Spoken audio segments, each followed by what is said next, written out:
Hello everyone, स्वागत है दोस्तों आपका मेरे चैनल पे। मैं प्रशांत कुमार शुक्ला, एडवोकेट। साथियों, आज के वीडियो में हम लोग बात करेंगे गुजरात हाई कोर्ट का एक और इम्पॉर्टेंट लेटेस्ट जजमेंट के बारे में, जो कि एंटीसिपेटरी बेल आईपीसी की धारा 376 के मामले में आया है, जहां व्यक्ति को आईपीसी की धारा 376 के मामले में एंटीसिपेटरी बेल दी जाती है।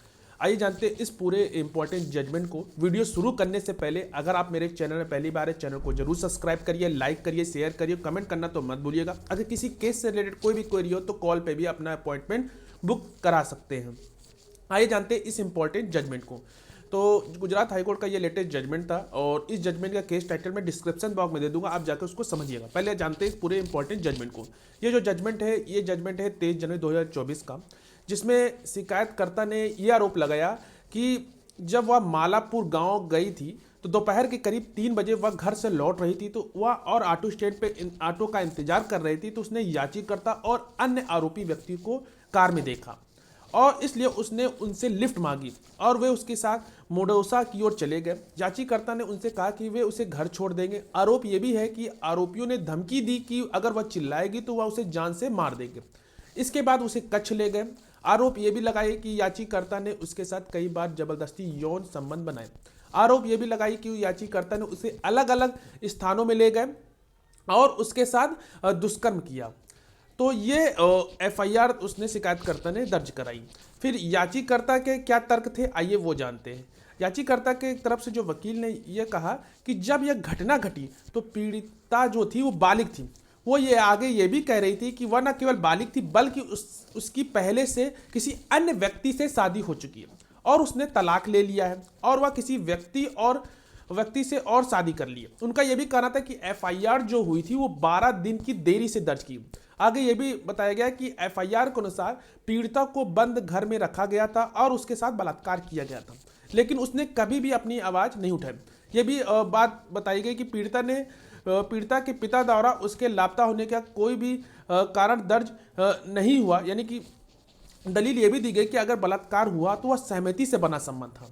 और यह भी बात पता चली कि फोटो से पता चलता है कि जो पीड़िता जो कि पहले से शादीशुदा है, आरोपी के साथ गहरे प्यार में थी और उसने अपनी इच्छा से आरोपी के साथ तस्वीर भी क्लिक की, जो इंगित करता है कि आरोपी की ओर से सहमति थी। और पीड़िता का हिस्सा इसलिए प्रस्तुत किया गया क्योंकि वह संपूर्ण अदनीय विश्वास किए बिना पीड़िता की सहमति पर हुआ। तो ये बात याचिकाकर्ता के जो वकील ने प्रस्तुत की। प्रतिवादी की तरफ से क्या तर्क दिए? प्रतिवादी की तरफ से ये पेश किया गया कि एफआईआर देखने से ऐसा प्रतीत होता है कि आरोपी ने पीड़िता को बंद घर में रखा और उसकी इच्छा के विरुद्ध शारीरिक संबंध बनाए रखा। पीड़िता को जान से मारने की धमकी दी गई और यह भी प्रस्तुत किया गया कि आरोपी ने पीड़िता के साथ बलात्कार करना बंद नहीं किया और वह पीड़िता को विभिन्न स्थानों पर ले गया और धमकी देकर उसके साथ बलात्कार किया। इस प्रकार अपराध गहन जांच की आवश्यकता है और यह केवल तभी किया जा सकता है जब आरोपी पुलिस की हिरासत हो। इसलिए याचिका को खारिज करने का अनुरोध किया गया, यानी कि प्रतिवादी की तरफ से। उसके बाद जो न्यायालय का क्या तर्क था, आइए वो जानते हैं। न्यायालय ने यह तर्क दिया कि जो विवाद का मुद्दा है कि पीड़िता ने तथ्य की गलत धारणा के तहत यौन संबंध के लिए अपनी सहमति दी थी, क्योंकि आरोपी ने उससे शादी करने का झूठा वादा किया था और बाद में उसने शादी नहीं की, इसलिए ऐसा कानून की नज़र में सहमति की कोई सहमति नहीं थी और मामला आईपीसी की धारा 375 के खंड दूसरे के अंतर्गत आता है। इस संबंध में यह ध्यान रखना उचित होगा कि झूठा वादा करने और आरोपी द्वारा वादा तोड़ने के बीच अंतर है।